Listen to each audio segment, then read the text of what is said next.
Hey, welcome to the Creative Leadership Podcast.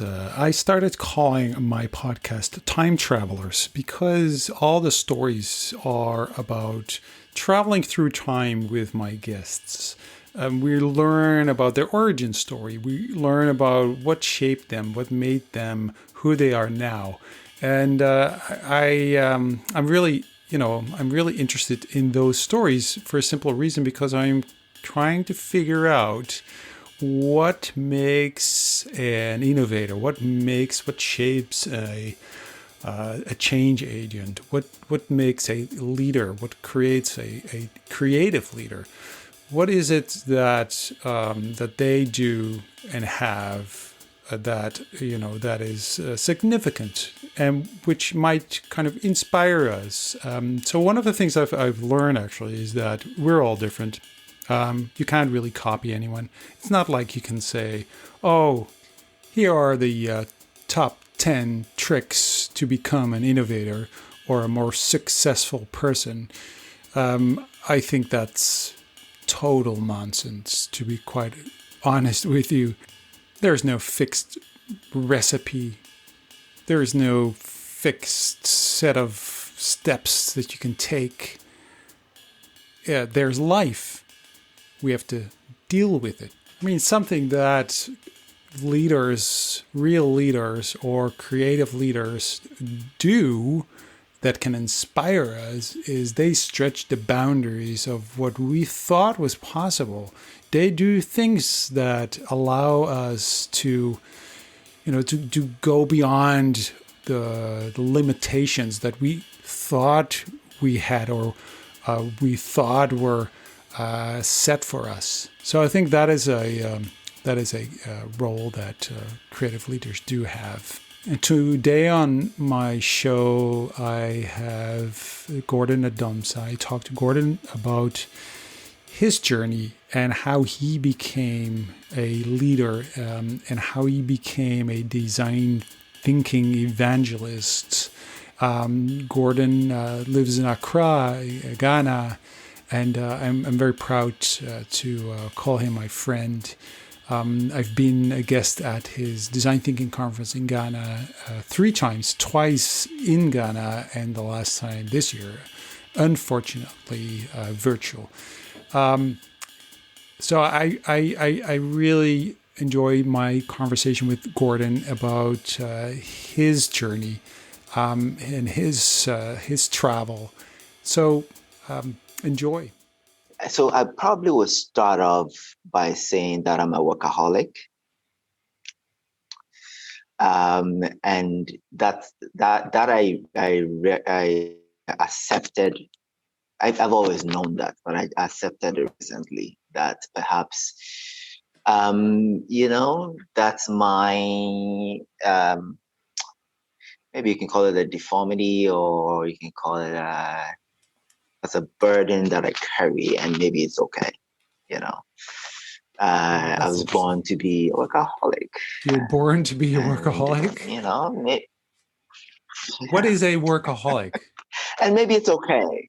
Well, I like the maybe in that sentence, but what can you explain to me? I mean, because if you say workaholic, I obviously everybody kind of has a kind of picture in their minds, like, okay, that's someone who never stops working. But what exactly is a workaholic? Yeah, that's what it is. Never someone who never stops working. Never stops working, 24/7. Right. Yeah. Unfortunately, 24/7. And what kind of work is that you're kind of doing 24/7? I think what makes it tough is knowledge work. Because knowledge work you can do all the time. You can do it in front of the TV, during dinner, and during breakfast. So I always carry a pen and a wad of Post-it notes. Because I have to keep writing down stuff. Like my brain is always processing, and I have to capture the output. And then if I have a laptop, then I'm typing. If I don't have a laptop, then I'm thumping on my phone. Okay. It's pretty sad, but It's pretty sad. Why do you say that? Because it's what you like. It's what drives you. I mean, it's also, I mean, isn't it a choice, or is it like something you cannot escape? By the way, watch out for your microphone. Watch out for your microphone not to go, because when it rubs against your shirt, it makes a little bit of noise. Your microphone. Oh, it's not. It's just a headset, so it's not. Yeah. Oh, So, okay, but if it kind of, yeah. So yeah, no, I understand. yeah. I understand. Yeah, I got it. Yeah.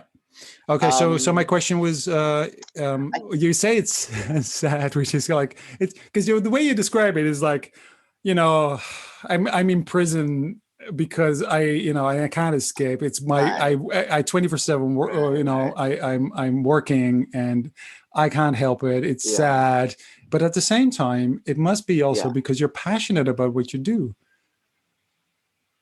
Well, that's true. I mean, but I guess you add the word, and I have to go into. I don't know what the word holic actually means, but it strikes me that there's a level of bondage there, or a sense of bondage there, right? Where, yes, you get the highs, but then you're stuck in it. So, alcoholic, I mean, isn't like alcoholic? It's like it is something. I'm not sure if that's the same, but it's probably about addiction. So, the way you describe it, it's almost like similar. Yeah, it's about addiction. Yeah, addiction. Yeah. So, but you're addicted to something, and that might be interesting as a frame, because you are both. You like it, like when you're an alcoholic, you like to drink, but it is not good for you. Is that kind of same? It's like not good for you. It's not good for your health. Yeah. Because I know that there's nothing healthy about sleeping for 3-4 hours at night, a day, because you're trying to finish that report, or your to-do list. You're only halfway through your to-do list, and those 3 other things are so important, they can't wait till tomorrow.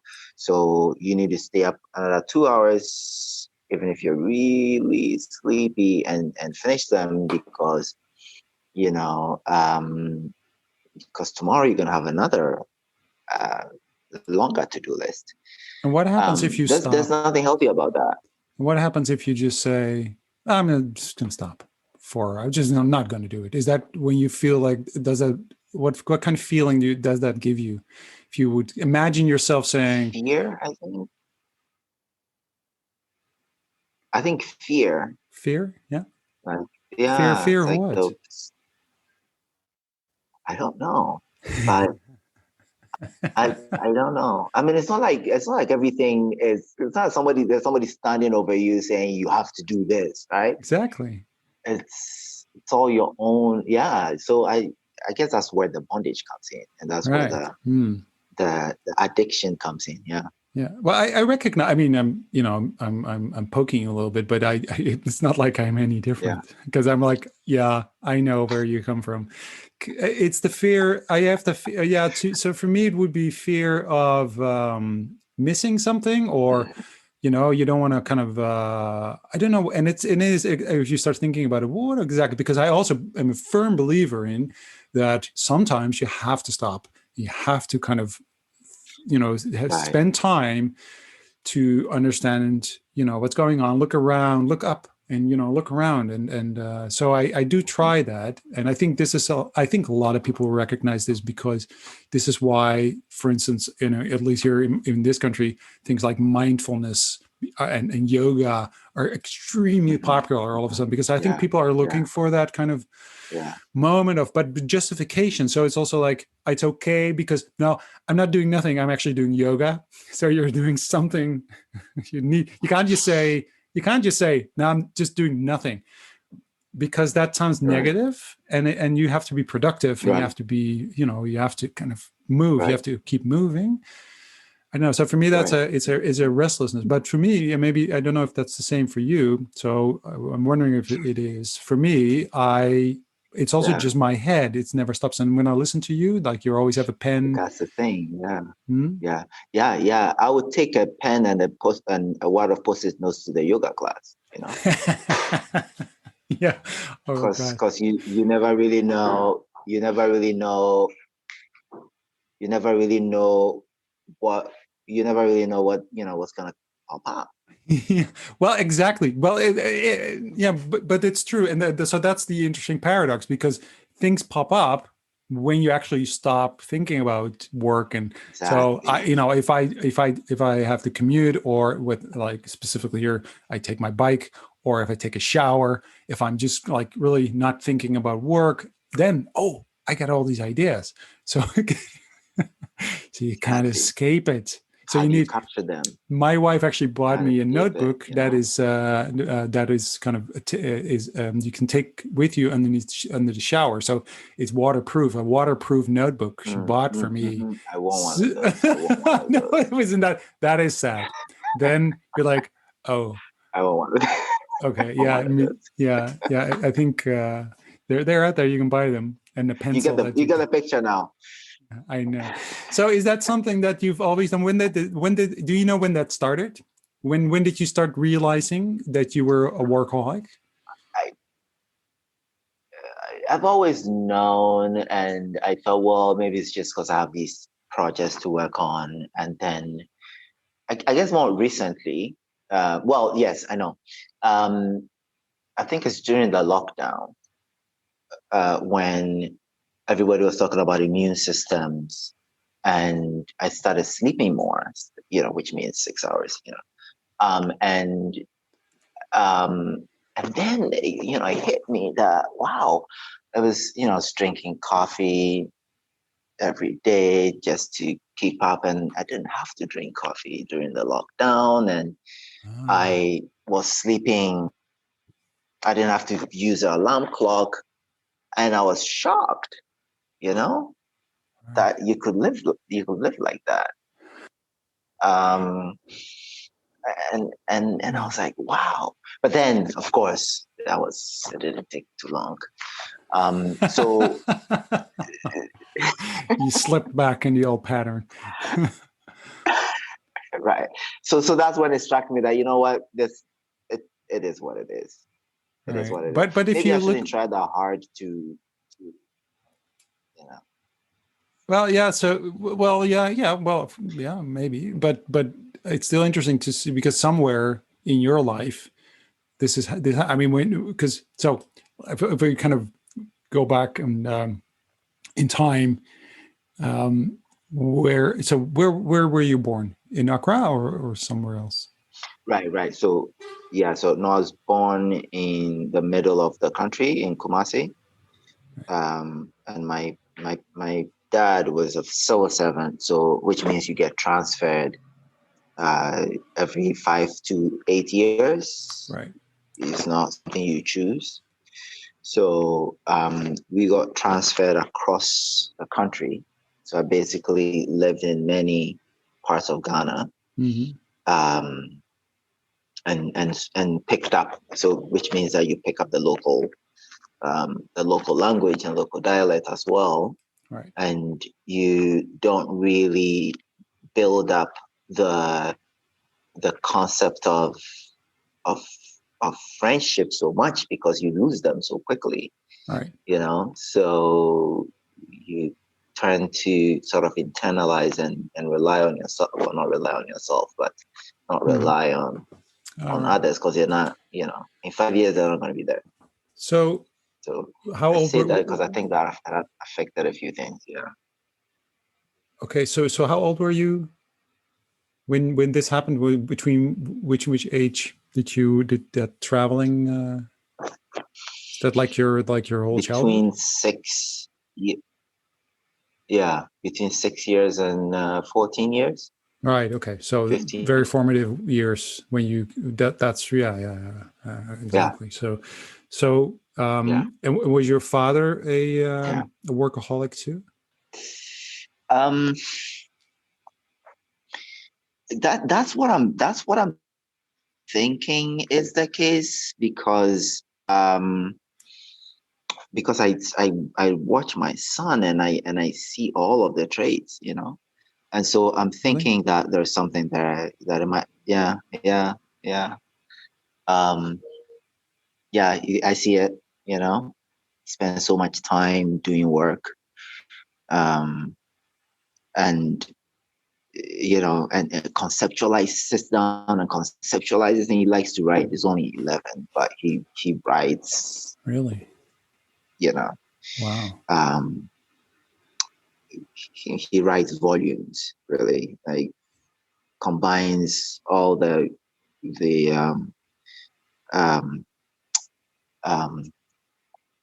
the action figures, the kids' action figures, like Jake and the Neverland, from the Neverland Pirates, or Ben 10, and then he forms his own stories. He basically configures them, and he would write volumes, and he would sit down and do this for hours. So it's it looked like, I guess that was part of the acceptance of it, that maybe, you don't fight it, you try to manage it.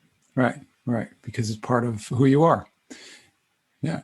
So I was interested that you said, because of the moving, you kind of there were some, it is difficult to bond and to build friendships because you're moving all the time, and you said that affected a few things. What did you mean by that? What did that affect? So I think that if you grew up with the concept of building friendships and investing in them, then you would have to maintain those friendships. So, and I think friendship maintenance will involve extracurricular activity, not extracurricular. And they teach you everything is curricular, extracurricular. It would involve recreational activity and basically non-work activity, I think. But I think that if you don't have that culture of building and investing in friendships around you, then all you do is work, unless you intentionally build that into maybe family time together and so forth. Yeah.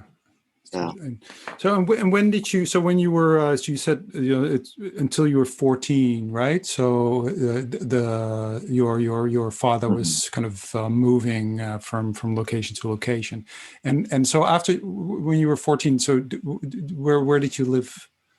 What happened then? So your father stopped moving around? Because and I also went to boarding school. So boarding school, right? Where did you go? So to then school? The moving stopped. Right. It's called Pando Secondary School. It's in the Volta region. Okay. So then the moving stopped, because then it's one boarding school for 7 years. Right. So so it actually started around 12, I think. Okay. So yeah. And how did you experience that? What was the boarding school like? Because that's kind of interesting. Interesting switch, right? You from moving around to all of a sudden you're in a boarding school with a whole lot of other kids. Right. So how is that for you? I think it was all right. I think it was okay.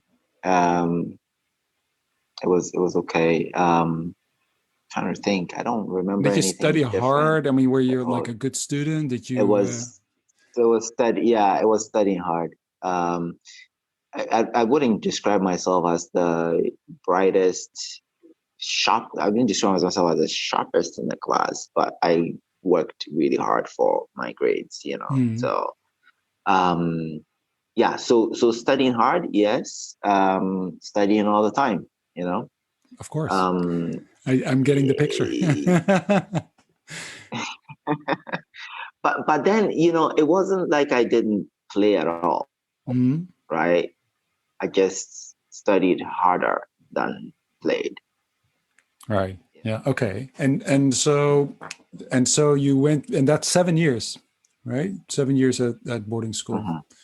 And what's boarding school Right. like in Ghana? Is that, I mean, you live there, you eat there, you sleep there, you go, did you go to your family like in vacation time or weekends or what, how's that? Yeah, so you go to your family vacation times, but in between, you eat there, you sleep there, you go to church there, you do everything there until the vacation. Right. And then you go to your family. Yeah. So it doesn't sound like you were really like, you just worked hard, you played, you studied really well. That went just fine. And then after that school, what happened? Yeah. Where did you go? After that school, I moved to Accra, to the city. Mm. Um, and then at the time, there was a strike action by university teachers, so I wasn't able to, for 1 year.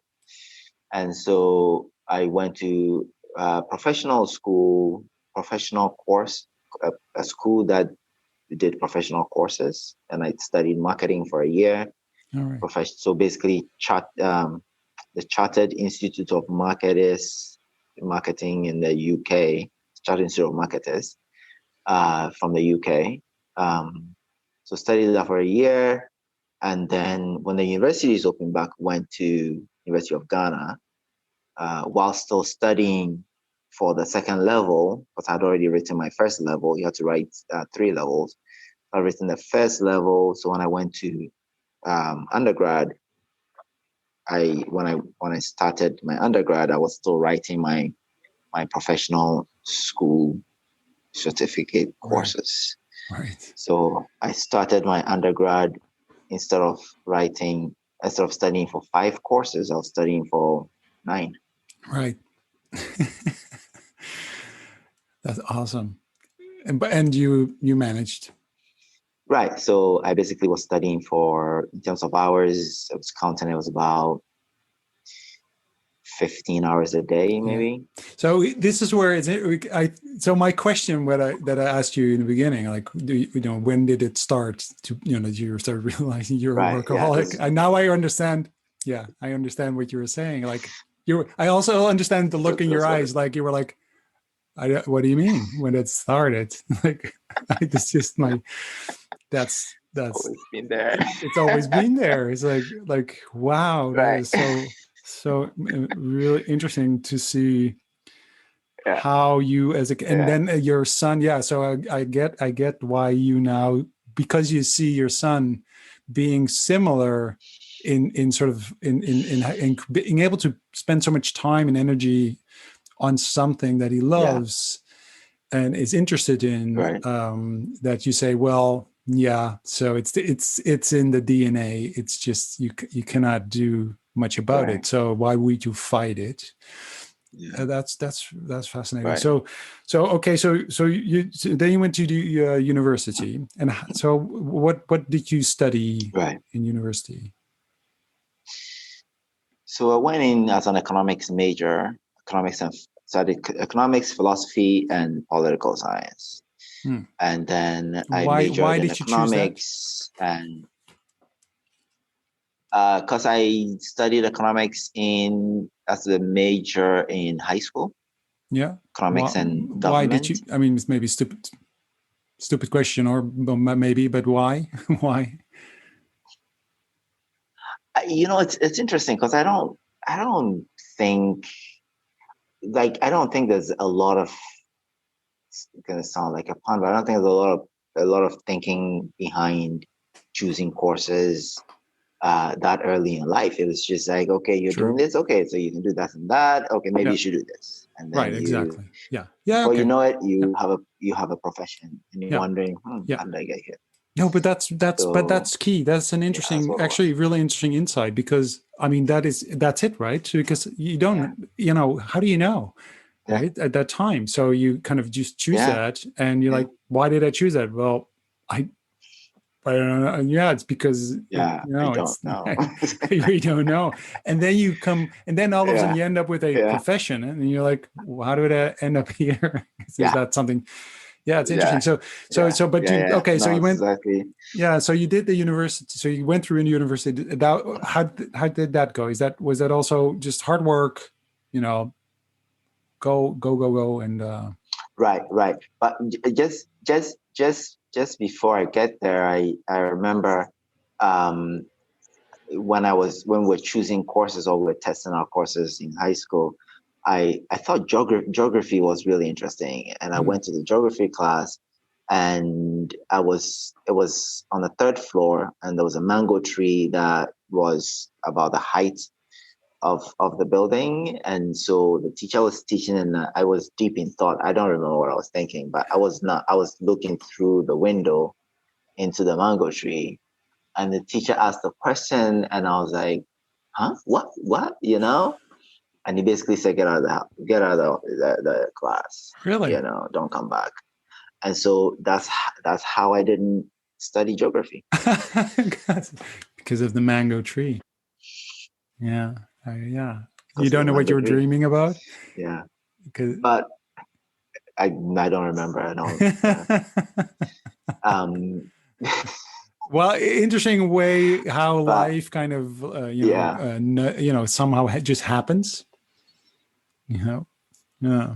Hmm. Okay, then Hmm. so Yeah. okay, and then what? So yeah, yeah. So I think that's how I ended up in economics. I don't think I was thinking I'm going to study economics. No, I don't think that's how it happened. But Yeah. anyway, so yes, college was all hard work. It was studying like crazy.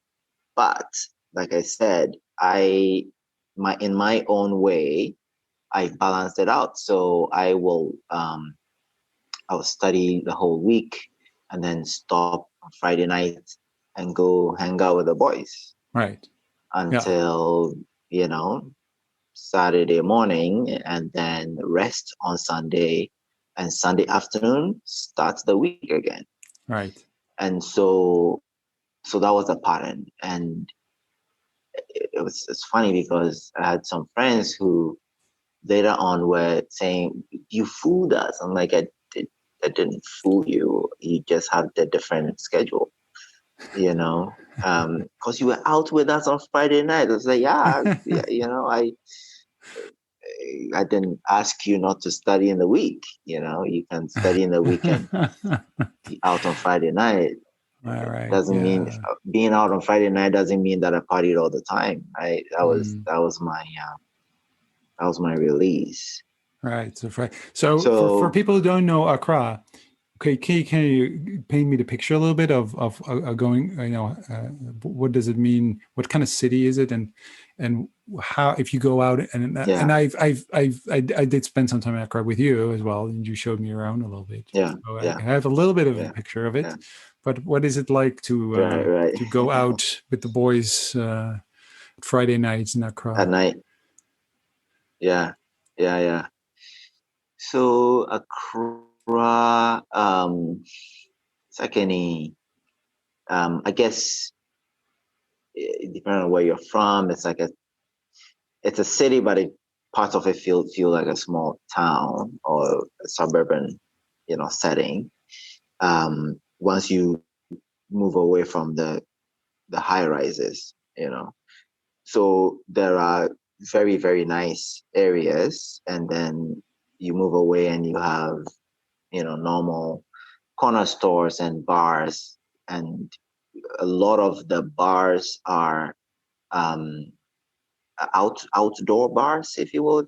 Right. If that's a good phrase Yeah. to capture it, because you're not gonna have air conditioning. They're not underground. They're not underground or in Hmm. the back of a warehouse, or they're outdoor. So um, you sit on by a table and a chair, you know, like right off the pavement, if you will, Right. Yeah. and cars are whizzing by and you're having a good time. Yeah. Because the Um, weather is, I mean, it's so usually that's what it hot. is. Yeah, the weather is Yeah. Yeah. exactly. The weather is. Yeah. You really don't So want to be that's the inside. concept of a Yeah. Yeah. right, No, I love right. that. Unless you're I love going that. to yeah. Yeah, unless you're going to a dance club, like which because of the soundproofing Right. has Yeah. to be in an air-conditioned space, Right. dark with lights and so forth. Yeah, but Friday nights, there are parts of the city that don't sleep. Just like in any city, and that would be Right. the suburb of Osu, Saosu, where you can. That's where the market was, right? People are walking on the street all night, and people will go out to bars and clubs and come to Osu to buy food. Right. Um, Yeah. you Yeah. know, With the and it's market that often, goes on. Yeah. yeah, yeah, That's amazing. That's such a beautiful hmm beautiful part of the yeah, of the city. yeah. The night market, right? You went to the Yeah. night. Yeah, You went to the night market. Yeah. yeah, exactly. The night market was fantastic. So, and it's the outside. So, I mean, for people who listen who live more in the, in here in Europe or more up north, in the more in where everything's basically inside, it is exactly that Hmm. that feeling of everything is outside. Even the way Right. people. So if you walk through the city, it's also everyone's outside. And there's not so much here. Everyone is outside. Yeah. Yeah, where if you go Yeah. to Europe, specifically the kind of more the center and the northern part, everything is inside, and outside there's nothing Right. outside, and no one. The windows Right. are often also closed with blinds and et cetera, et cetera. So it's a very different Right. experience. Right. Okay, Right. so you went through, so Yeah. you're in a university, and when did you start thinking about what's Hmm. next? What comes next after university? When did you start thinking, well, I'm interested in more, because you went after university. What did you do? So you have to do a national service Right. for a year, Okay. Yeah. where yeah. So it's not military service. It's just you either work in a government agency or sometimes you work in a private institution, but it's not market pay. It's stipend. Right. So you do that for a year, and then you get a real job. You know. So I did that for a year, and then And what did you do? What was your at the time I was a teaching assistant right? Okay. um, Yeah. Okay. at the university. Yeah, Mm-hmm. yeah, teaching assistant. And then I was doing a bunch of other stuff on my own. Um, I was yeah, just a hustle, here and there. Yes, Um, that I want to know and that. but I I want told to know more myself, details there. Like, what do you mean? Just a hustle? What do you mean? well, so I'll tell you. So Okay. after high school, when the university faculty were on strike, I there were a few different. You had to figure out what to do, and so I did some time at a tailoring shop. Just being in the front office, but Right. then I would go to the back and learn about sewing. They had industrial machines, and those things were difficult Mm. to control. They're so fast and so powerful. But through that, I also ventured into modeling. There was a modeling agency nearby, so I'll stop there on my way, um, and so ended up actually teaching there for a little while Oh, really? and Cool. doing choreographies. So beauty pageants sometimes. Really? That's awesome. So essentially, um, yeah, even sort of helped the one time was the Miss Ghana pageant. Actually, I can't remember which year. I think it was 1999. No, yeah, 1999. So it's basically helping them with the walk and the turns. So the catwalk down to the stage, and then the different ways of posing and turning and all of that. Wow, that's very different than studying Um, economics. So that's interesting. it is very different. So so it is very different. So that was a side gig, if you will. So Sure. some of the evenings Cool. I would go do that. Yeah. Okay. So yeah. So but when I finished my undergrad, I kept telling myself that the world is really big and there is absolutely no reason for me to do a master's in Ghana. And, it's just something I kept telling myself, even though I didn't have any plan for that. I remember I went to go sign something at the university, and this guy chased me out, and he's like, "You should apply for this master's program." And I was like, "Don't worry about it, buddy. Not applying for any master's program." Yes, I didn't apply for anything locally because was very sure that it would be wrong to just confine myself to one place when the world is it's really that large. So what did you do? So I started looking for scholarship programs in universities all around the world, some of which I'd never heard before, like Aalborg University, and different ones in Canada, US, UK. So that was a job. That was the evening job of just combing through websites. And at the time, during personal computers where you have your own internet was almost non-existent. So you had to go into an internet cafe and pay some money to browse. Right. Or at work, it was mostly dial-up at the time. You dial, right. You wait for it to connect, and then yeah. I get when you say that, I can hear the sound. It's like, oh yeah, right. Right. That's it's so ingrained in your brain, like that sound. We're going online. Yeah. And then you're like, yeah, it's connected. And then you have 2 minutes.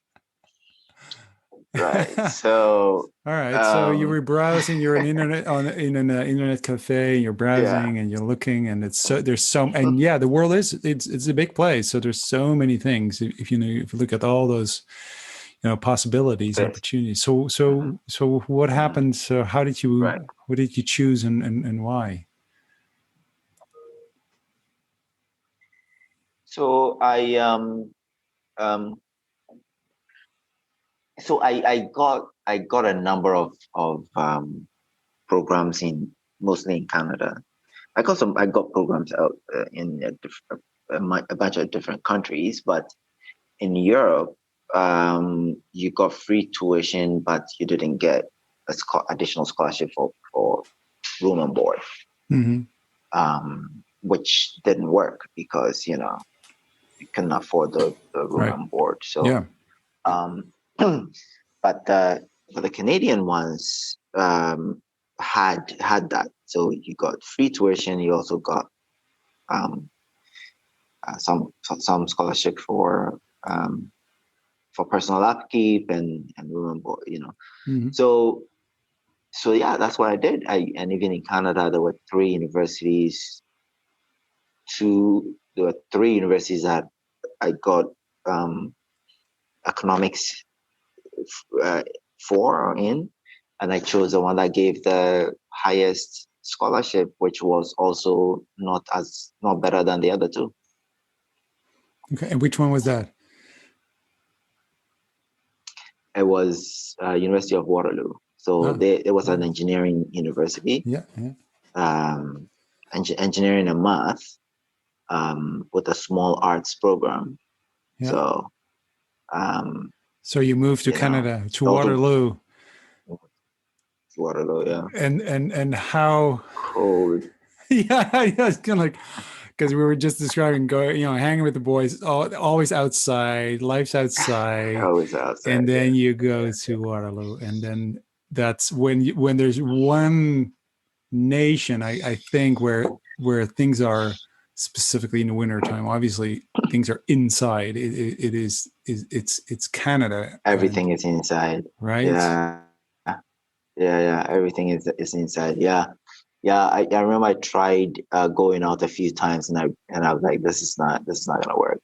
Yeah. You know, it's not the same. It's very different. It's not gonna work. Can't stand outside for in line for that long without proper clothing. Because when you get in with your jacket and your scarf and everything, you're just too heavy, and it just didn't work. So it was very different Mhm. in Canada.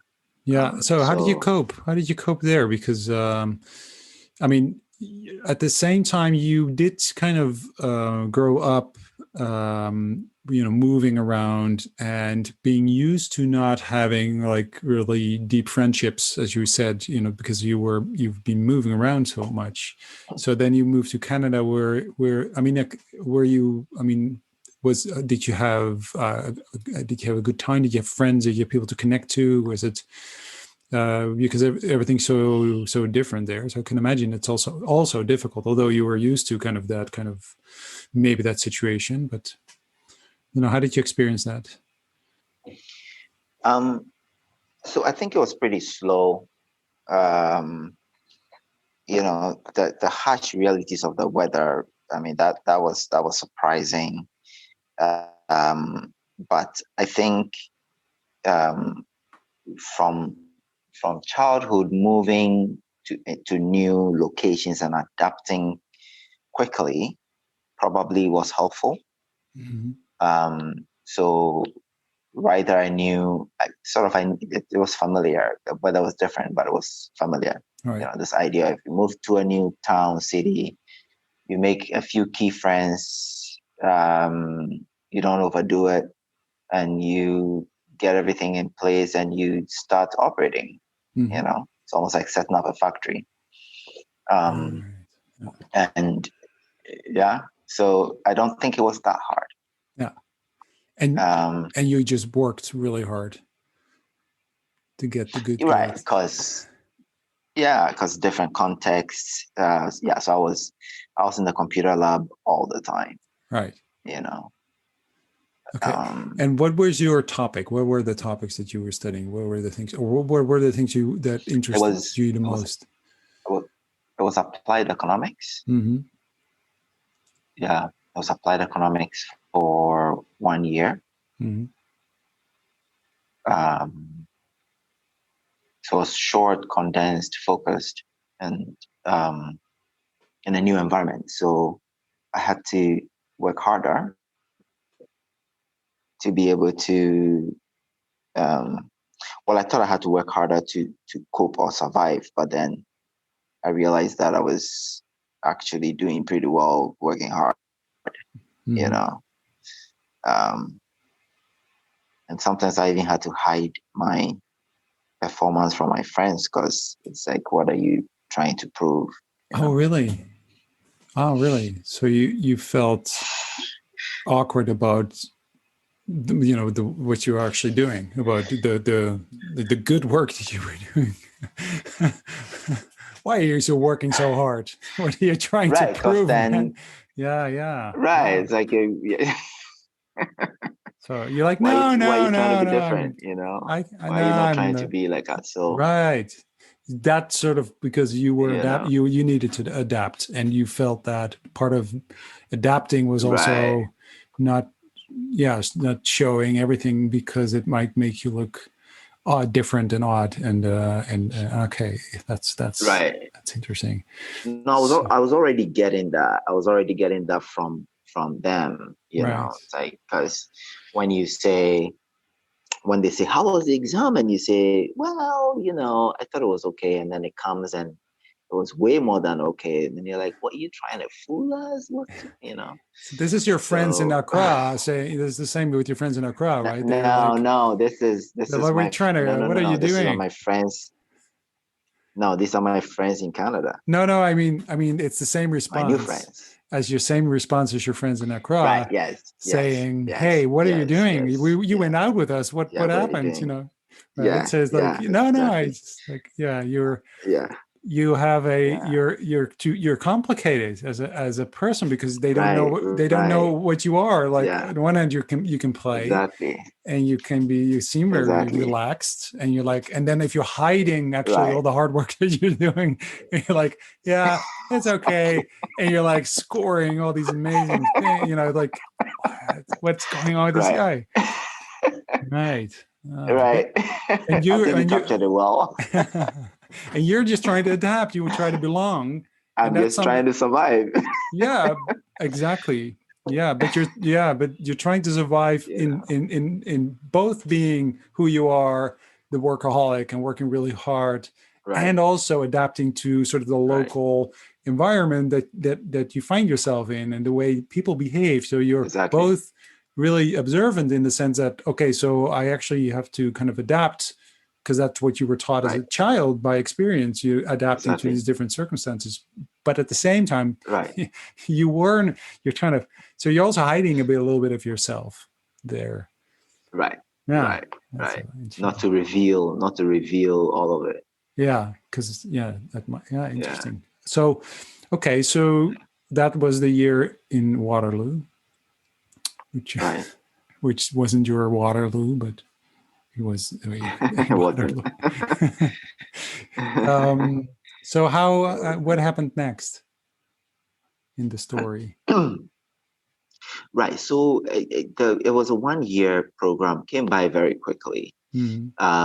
And in Canada, when you go to school for a period, at the end of that period, you either have to still be in school or find a job Right. or Right. leave. Those Yes. are the three options. Yes. Yeah. So, yeah.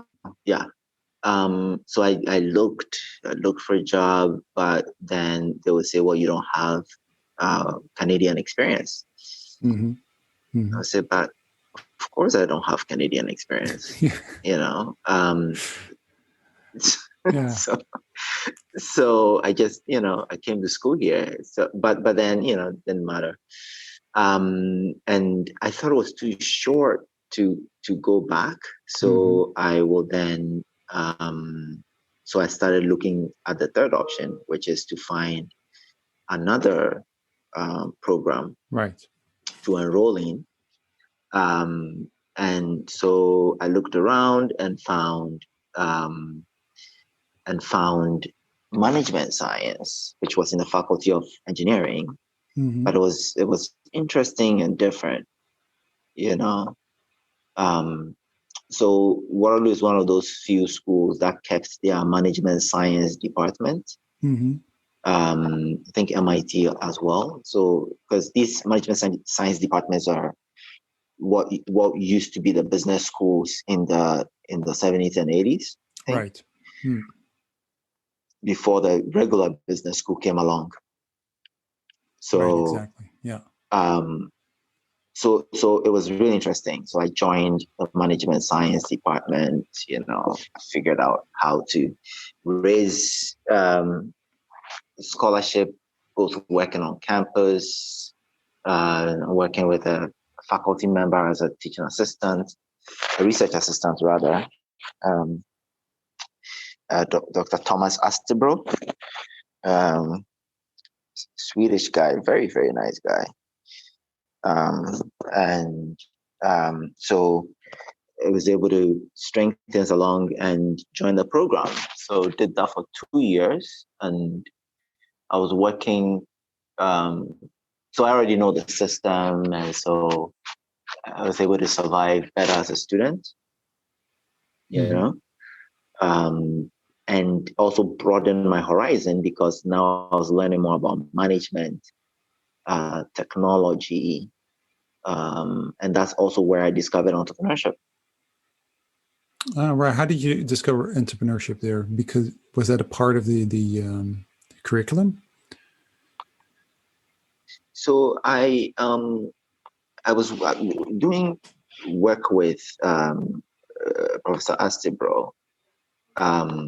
We were going around Ontario and most of Ontario interviewing independent inventors. So these are people who invent on the kitchen table after work.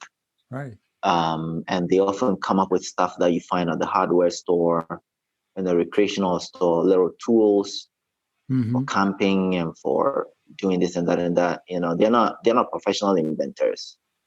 You know, they have other jobs and they just come up with something because of experience. So I started getting fascinated by the work they do and the various sort of side effects of that, because we were looking at the psychology of all of that, how a lot of them will rake up credit card bills, have a divorce, just have messed up life because you see the connection there too. I have messed up lives because they after their day job they spent all the time in the garage. You know, inventing things. Wow, inventing. So you went around. So you went around and interviewed these people, and that gave you sort of an aha moment, like, hey, this is interesting, or because of I was thinking these. I feel like these are my people. Right. Also, the workaholics. This is my tribe. This is my tribe. Yeah.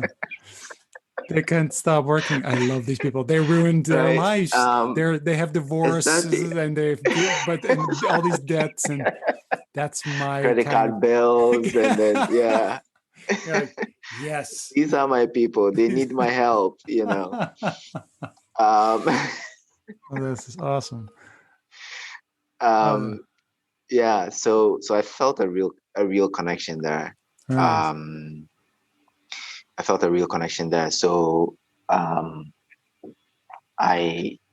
was really drawn to it, and clearly that was that's entrepreneurship, really.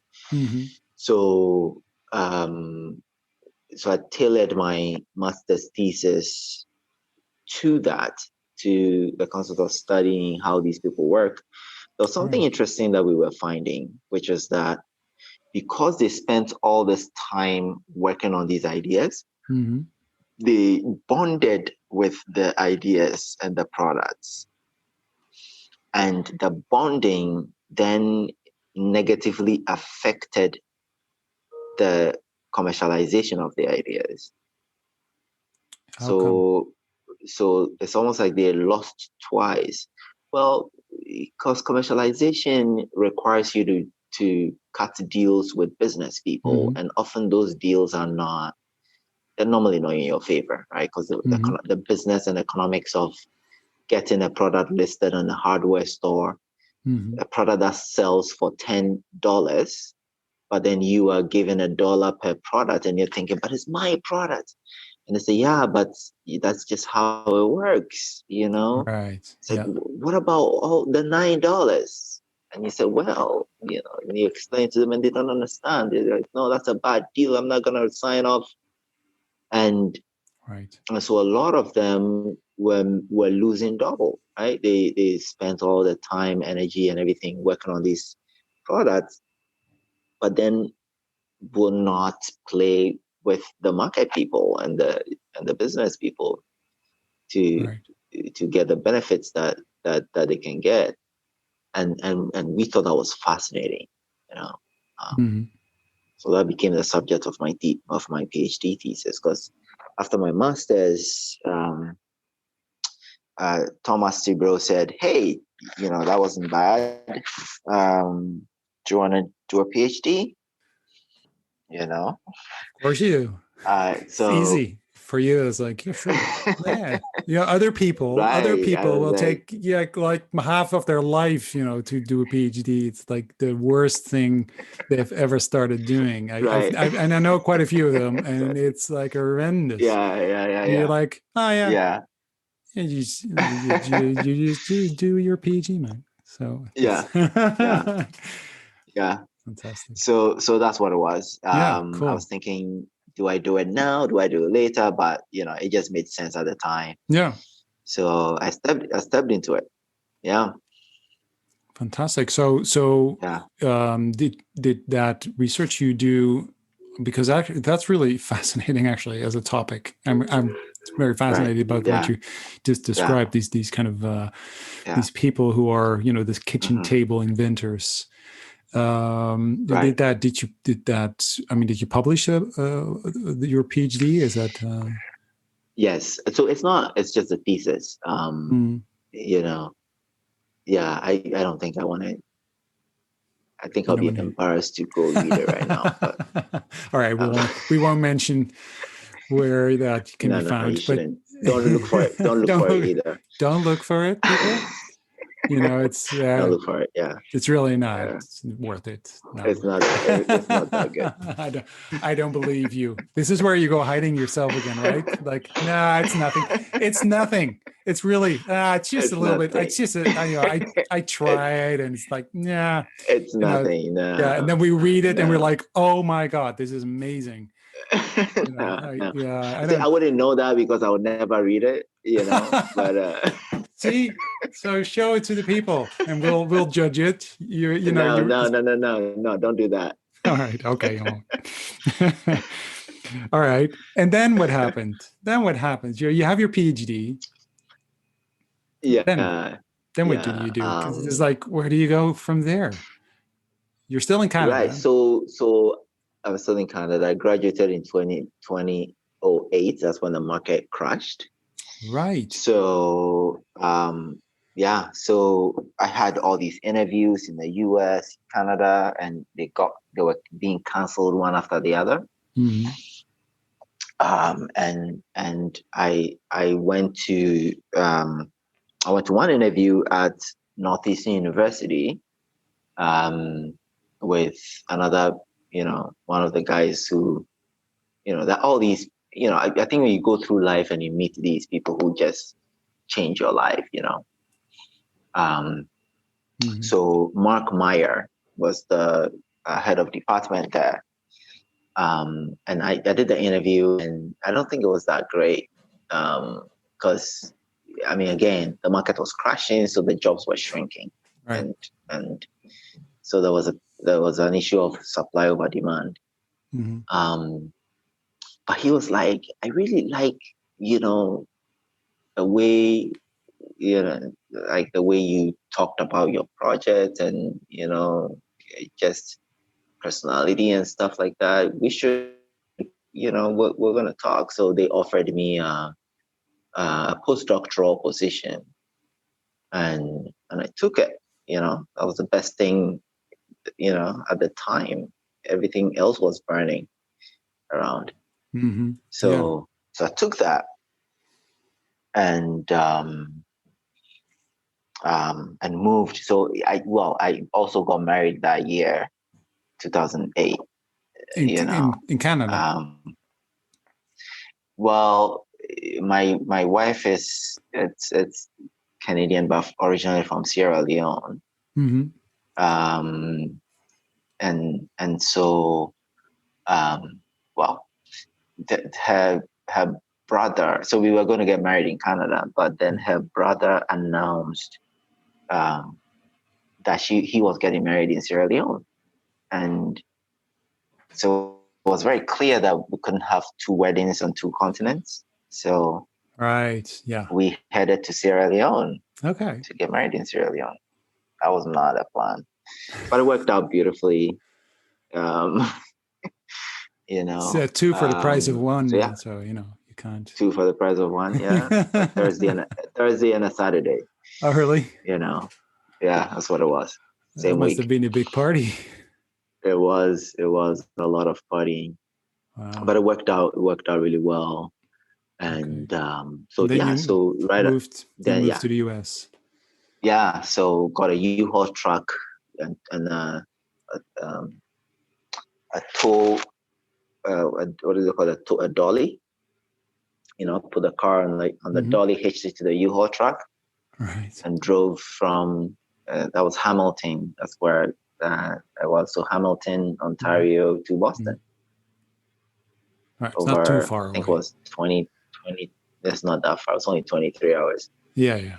Um, On a Canadian scale, that is, or in a so, US scale, that's nothing. It's like, yeah, the US skill, that's nothing. Yeah, that's nothing. right. Yeah, so yeah, that was the move to Boston to start working at Northeastern University. And then what happened? You were there. I assume you worked really hard. Again, a new place, Right. new town, new Yeah, the culture. new place, new town, Boston right. is not Yeah, Hamilton. Boston is not Hamilton. Very different. Not as cold, Not as but cold. Yeah, still true. cold. Yeah, Yeah. still not Accra. Right. It's still not Accra. Yeah.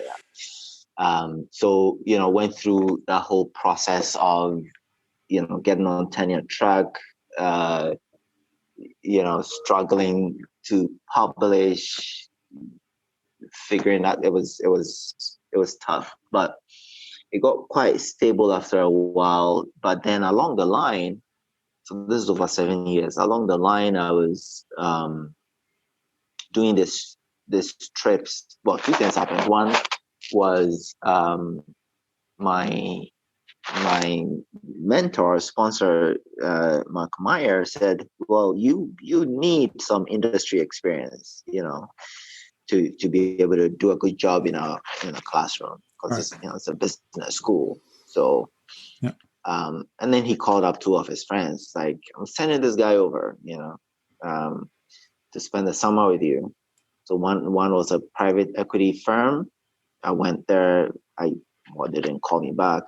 And then the other was a design company, design consulting company called Design Continuum. It's now called Continuum Innovation. Yes. And I'd never heard of a design consulting company, and or what they did. So just spending that summer there, is going to work every day, working on a few projects as part of the strategy team. It's completely blown away by the design thinking process, and especially because this company is the one that invented the Swiffer. Right. Yeah. For Procter and Gamble. Yeah. Yeah. For Procter and Gamble, and yeah. I was shocked. Yeah. Cool. Yeah. Yeah. You're saying so? Yeah. So I was shocked that the Swiffer was invented by watching people clean. Because I said to myself, that's not possible. That shouldn't be possible, Can you still remember that thought process? Can you still remember the thought process that made it impossible for you? Because now, now we right. of course, Yes, that because for most yeah, right, of course, yeah. Well, so I knew P&G was a multinational, and probably and I had encountered. I used it on I was teaching an innovation course, right, which was a design thinking course. More taking innovation from a market research perspective, innovation development from a market research perspective, and I had P&G as an example of a company that hired one of the highest numbers of PhDs for its R&D departments and stuff like that. And so for me, the Swiffer had to be a scientific breakthrough, not some something it had to be science, all of that stuff. So I was shocked by smart people sitting down and saying, this is what the customer needs. Yeah. Exactly. Right. They So need yeah. something that will wipe the floor and have static electricity or whatever, Yeah, we went to the and lab attract and we kind of we customers. figured out all these these Yeah, fabrics and looked at all the exactly. Yes. And then we pieced it together yeah and it became a product. So yeah. I was really struck by that. And so I then ended up building some course content around the Swiffer story in terms of how to do how the ethnographic research was done, how the point of view was created, how the ideation were done, the Right. choice of voting between options. And this great guy, Craig McCarthy, was also very interested in teaching. So I basically took Craig's slides into my classroom to Mm-hmm. start teaching design thinking, you Right. know. And then I would invite him over and he would talk about some of the stuff and I'm like, and then I would say it exactly how he said it, Yeah. and and then eventually I started. So basically, I was learning on the job when I discovered design thinking. This is 2009. Mm-hmm. That's also when IDEO, when the D School in Stanford also around. I think that's when it was named. It used to be Hasso-Plattner Institute. Mm-hmm. Yeah. Um, and they started developing tools and so forth. But I had a whole set of, I say slides because I was teaching a course, right? So Sure. Yeah. you set the slides and you start updating the process and you start workshopifying the process, if you will, and Mm-hmm. and then going back and building sort of the reason behind the content, the reason behind the processes, why ethnography as a research process, abductive logic, because it's a course, Mm-hmm. So through all of that, I sort of really got into it, and will then start applying, an element of design thinking in a number of the other courses that I taught, Right. including a field study course that I taught to South Africa and the Dominican Republic, and we went to Cuba once. Oh. And and it was through that process, it was through that course that I started wondering what I was doing in the US. Why? Why was that? Well, so we'll do design thinking projects with uh, students from townships in South Africa, Mm-hmm. working with township entrepreneurs, Mm-hmm. and the story of apartheid and Mm-hmm. how people were prevented from learning math and science. So Mm-hmm. even though apartheid has been over for uh, a decade or more, no, more than a decade, maybe 20 years. Yeah, Mm-hmm. over for about 20, 25 years. Mm-hmm. Um, the teachers of these students didn't learn math in any structured way during Right. apartheid. So Right. the foundation wasn't there. So it was going to take about 2 generations to revert to reverse that.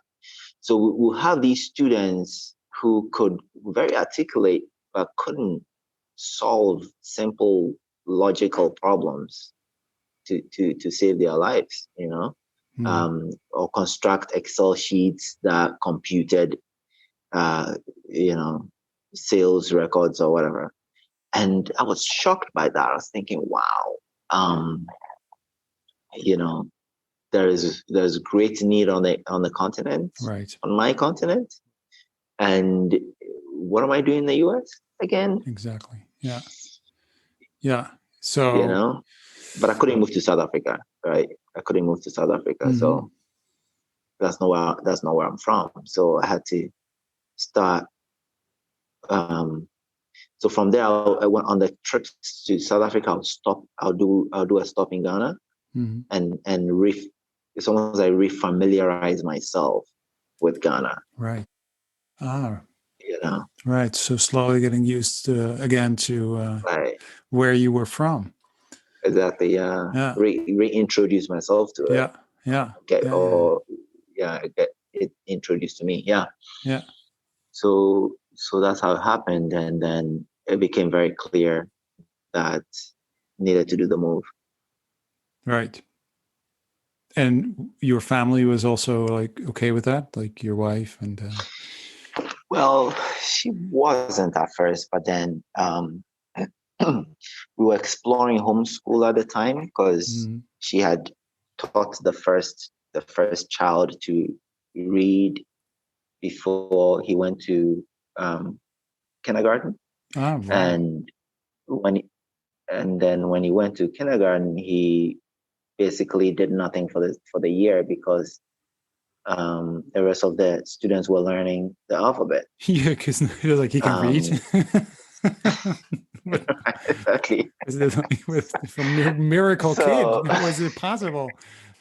right, Hello, I'm right. here. So, So can I read a book somewhere? so exactly. So you guys learn the alphabet over there. The alphabet's over there. I'm going to be in the corner reading. Yeah, I'll be reading Um, Dickens. exactly.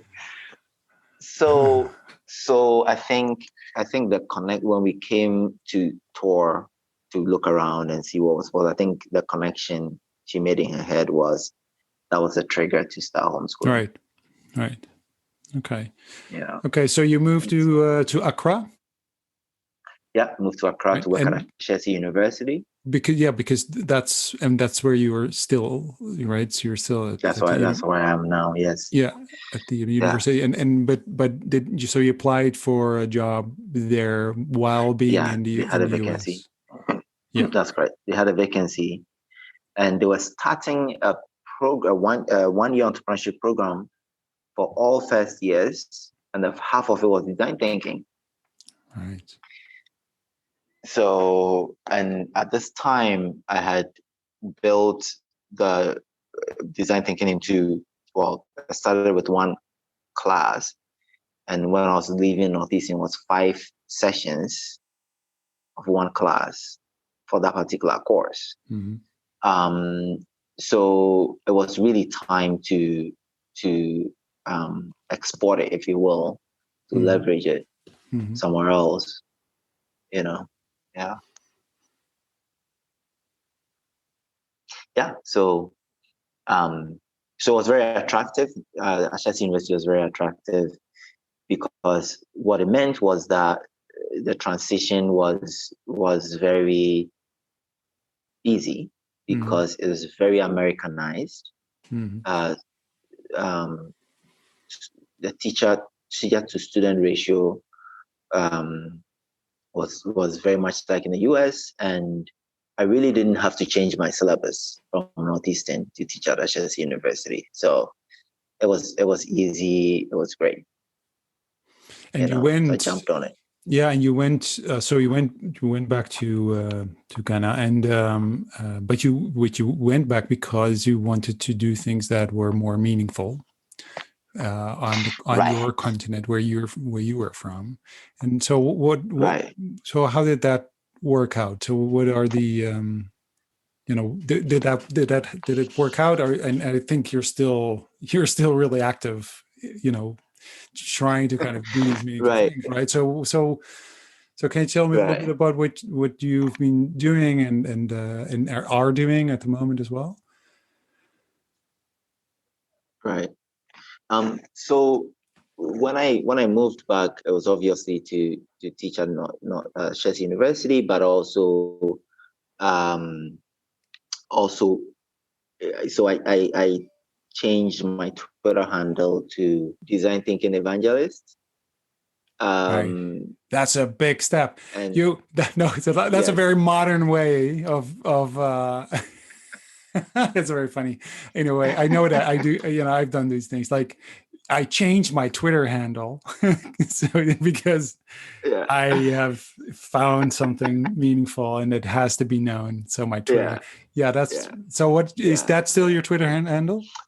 So my Twitter description rather, I should be clear about that. Ah, okay. The my the what do they call it? Yeah, it's not the handle. Sorry, it's the what is it called? The label or the description of who you I don't are on know. I know Twitter. what you mean. Yeah, I don't know what they call it. Yeah, All yeah, right. yeah, yeah. So so I changed that to design thinking evangelist and Right. some other stuff. Yeah. And that was really the mission, Mm-hmm. that Mm-hmm. I was going to evangelize design thinking. Mm-hmm. So I set up a meetup.com account, and started doing meetups Mm-hmm. on the meetup platform. In fact, Design Thinking Ghana is the largest meetup group in Ghana. Right. About, I think, 4,500 members or something like that. Digital members, which Mm-hmm. in Ghana doesn't really mean a whole lot, but yeah. But then we religiously will do monthly meetings. Mm-hmm. Um, and through those monthly meetings, start getting people engaged and involved.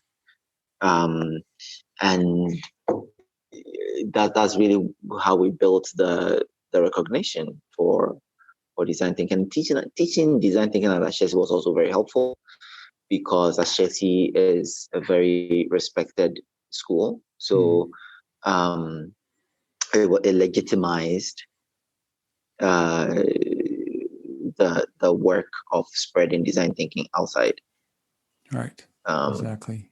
And so then we we on top of the after doing the monthly meetings for a while, we thought, oh, maybe we should do a conference. And Mm-hmm. then we had this tall guy from the Netherlands, Yeah. who came and Exactly. who came Yeah. and graced the conference for us, and that was also a huge legitimizing point, right? Because here we are, design thinking Ghana, and our keynote speaker is also the founder of what I think undisputably the largest design thinking group in the world, right? Mm. And Yeah. so that was huge legitimacy for us, It's to very cool. have Anne van Osteram be the keynote. And so that was great. That set us on a path, and That's really and I good. should say that we should thank the and I can't remember, I think it was the Dutch Ministry of Industry or something like that. Yeah, the Ministry of Economic Affairs. Yeah. Yeah. Yeah, Ministry of Economic Affairs, Yeah, who exactly. They yeah, helped we should with thank them. And the Ghana sponsorship. Design Network, yeah. Yeah, the Ghana Design Yeah. Network helped. Yeah, exactly. Yeah, they gave me pocket money. Yeah. That was a very strange experience for me, Yeah. because I Yeah, came right, there, yeah. and they gave me I remember that. this stack of Envelope of, an envelope with bills, money. Like, really, like, I was right. like, "What are you giving me? Like, this is your pocket money." And like, Right, I why? remember that. Why? What do I do You're like, with what am I this? gonna do with it? How much is this? I don't know. It looks like a lot. I It's remember like, I remember that very well. yeah, it's so funny. Yeah. But I do, yeah, still though, I'm still puzzled by that. By the way, why? How did that Yeah. work? How did someone went to get that money? Because I came over and then they said he needs pocket money, but they Well, subsidized my yeah, trip. well yeah, Mhm. yeah. Well, everybody needs pocket money, right? So Yeah, but it's the first time ever I had that, and I've traveled a lot, but I've yeah, never been given an envelope yeah, with pocket money. So actually, I thought it was a really good deal. I try to do it every right. time now. Everywhere I go, I say I want to have Oh, an that's good. envelope with pocket Right, with money. pocket money. Yeah, so you can get some ice cream or Yeah, some yeah, food. It's exactly. like Exactly. Pay for the taxi. pay for the Yeah, taxi. yeah, no, Exactly. yeah, yeah. It's very No, because funny. you realize very quickly that you can't pay for a taxi with your credit card, and you No, can't buy this with yeah. a credit card. You can't buy Oh that with a man. credit card. No, I So was lost in Accra. I was very happy that right, yeah, the guy who was sort of part of the ministry, and Peter from also, Peter, yes, he Peter Kirsten. guided, yeah, Kirsten, and he guided me, because he was, he knew the way. And I was Yeah, kind of lost, which is, I always like to be yeah, lost, but sometimes but in Accra, it's not a town you go and wander around. like not knowing where to Right. where you're going. So I last time I was there, I did a photo walk with a group of young people who had organized photo walk Accra. And that was also fantastic because I could just tag along with people who knew the way and who also knew like, no, not go. We don't go into that neighborhood. Don't go here. Don't go there. But that one is okay. And this one we're just going to drive through really fast because they I don't know why. And I'm like, why? It's better that way. It's better. No worries. Like that's really nice. But I loved it. I loved it. I love the people. I really enjoyed that. So what about so that you know, so this is where we you know, we met and because we're part of the same community, design thinking community. And so there's this community out there that we're all part of, and I was very honored to be asked and be part of the conference in Accra, because I think most people, especially the early community around design thinking and the likes, were and still are people who want to do meaningful things. So we want to make the world a better place, and we want to do things that are impactful. And so I totally understand why you went back, because my kind of, you know, what I've learned, you know, working in and traveling to countries like Ghana, is that, you know, you can be really meaningful in those kind of countries and in those regions, and with people who you can really benefit from some help and assistance. But at the same time, I also felt like, here's this white dude coming to preach, you know, like, and I came to Accra and at the conference, and I, with this idea, like, all right, well, they probably don't know anything about design thinking, and being very naive, full and biased as we, you know, sometimes all are, and then I came to Accra, and I met, and I looked, and I was at these keynotes and these workshops, and I met all these people who were doing so many amazing things, and I was like, what? People should know. It's not. I'm not going. I can't teach you, and you teach me. I don't have no. Well, so because the things that you work on are, you know, those are.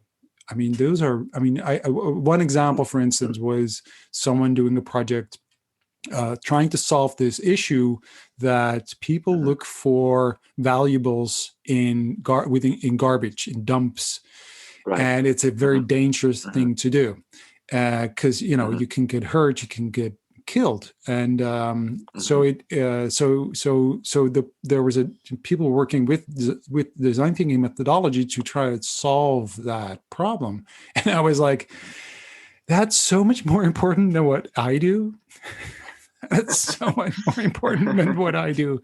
You know, that is like, so, I mean, you know, it's literally saving people's lives, or really helping them do, you know, so that was the feeling I was left with. So, so it's always also that I felt like, you know, maybe a little bit like you felt in the US, saying, you know, why I should go back. I have other things to do. So it was, it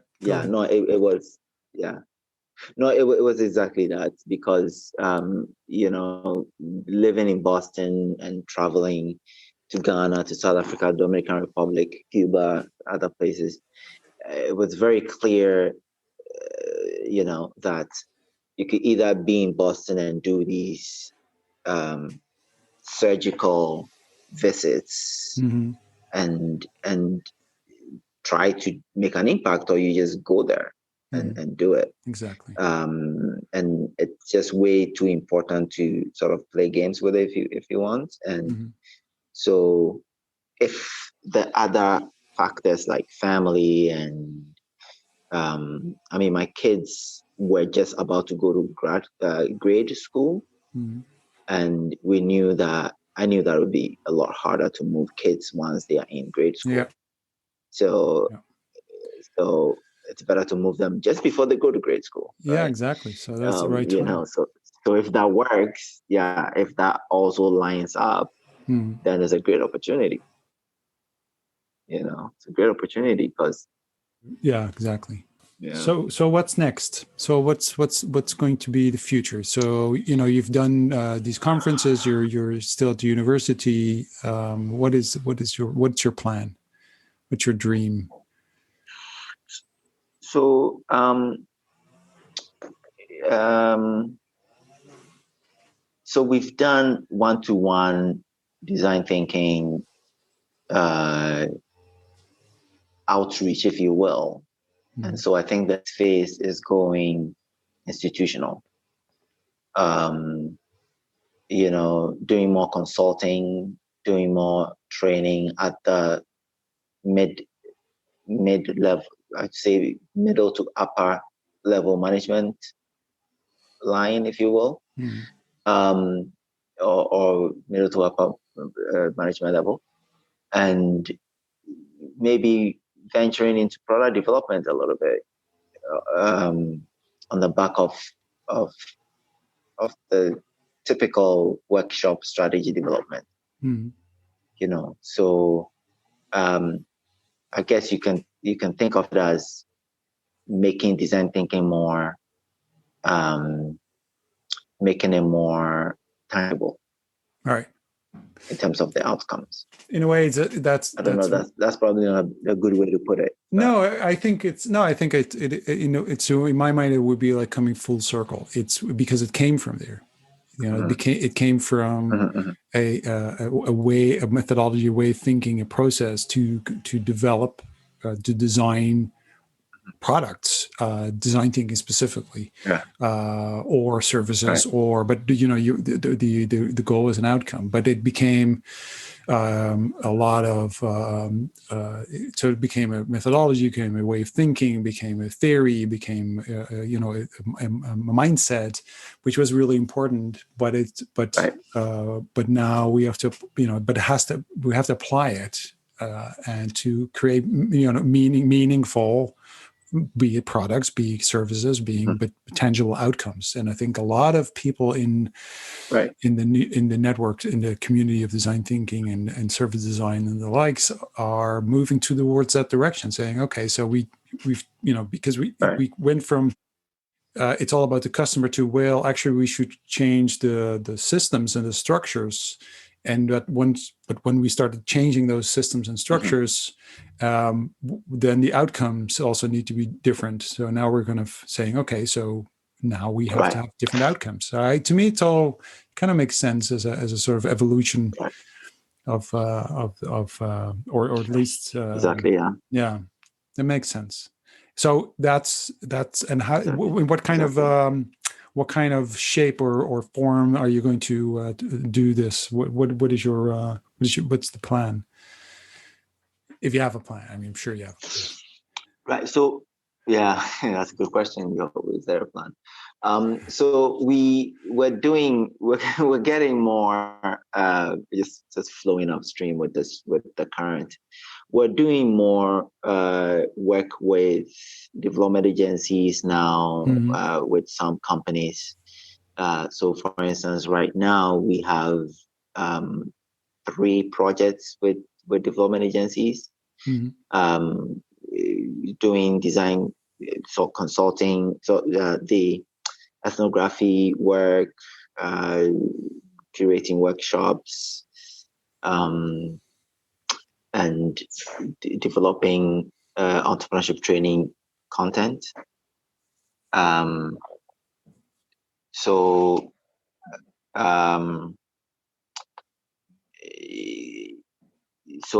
from that perspective, we're seeing more of that corporate. We're seeing more of that corporate. What is it? Interest, corporate interest, and so I think what's going to happen is that we're probably going to become a small design consulting company. Right. I don't know if that's what we want to do, but So because it looks like people need to. I think we're at the point where we need to show tangible sort of outcomes that's the next stage. That people have been hearing about it. They know what it is. People have attended one or two workshops. But what's come out of it? Is there actually other things we can point to say, here is one outcome from this engagement with this company, or here's one outcome from engagement with an entrepreneurship training program and so forth. So we want to start focusing a little bit more on that, on the tangible outcomes, building things out of the workshops and building them for and with corporations is also the way to go. Because I think that's when we will start seeing top management interest, which then will trickle down, because we're realizing that connecting with individual employees is great, but if it's a lot of times, if you don't get a nod from all the way up, right? You don't get good design thinking outcomes at the lower level. Exactly. So yeah. This is what you're describing is basically that's what the whole, I think every industry and most companies are going through this. Now it's up to we need to, it's up to leadership. We need to have leadership involved to create that space for this to happen. And I think that both you needed, I needed to be successful in the things that we do, but also I think that it is a necessity for these companies to move that direction, because if they don't, it's also that I think these companies will fail in the long term. And I think so. There's always this moment of absolutely. So are we driving the change, or are we kind of part of that change? And are we riding the wave? And I think we're riding the wave, and we're driving it. But sometimes we feel like, are we in charge of that wave? Are we pushing that wave? It feels like it sometimes, because you're you're evangelizing, and you're kind of you feel like you are the one kind of making that happen and being the voice. But at the same time, I think it's also we're just part of a wave, and there is no other option for most companies if they don't want to go bust. I truly believe it, because the world is changing. Exactly. So we've been talking for a long time. I could talk more. I have more questions, but I really want to thank you for this interview. I'm really, really hoping that the conference in Accra next year will be in Accra. At the same time, I also feel that the opportunity for people to join the conference because it was online was also awesome. So the borders kind of disappeared, and you can be at an African conference from all over the world. So that was also really interesting as a moment. But I think I'm really curious to see where it's all going, and how you're going to be developing your ideas and your plans, and to see that consultancy develop and happen. So that'd be very, very cool, and I'm sure we keep in touch. Absolutely. I mean, we definitely have to find ways of deepening our interactions. So yes, we'll continue to talk. This is great. I don't remember the last time I talked about myself, so this is awesome. Yeah, I thought so too. Thank you very much for this. Thank you.